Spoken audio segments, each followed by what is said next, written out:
Hello मिथिलावासी सब की हाल समाचार छे यो ठीक छी।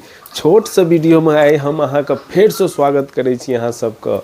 तो आओ हमर किचन आ देखबै छी अहाँ सबके कविता हमरा लेल आइ कुछ की स्पेशल बना रहल छे, क्योंकि आइ छे शिवरात्रि। तो शिवरात्रि के दिन तो कुछ खाना और कनी बढ़िया मिले छे।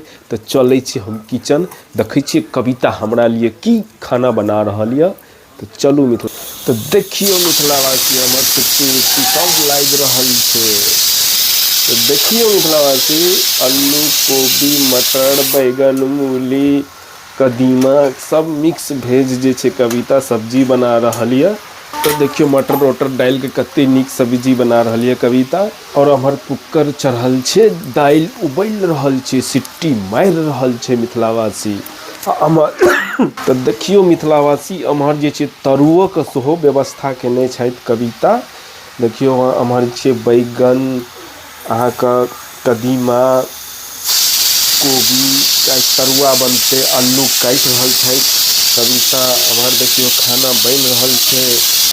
तो देखलिए मिथिलावासी किचन में कविता की सब बना रहल ये।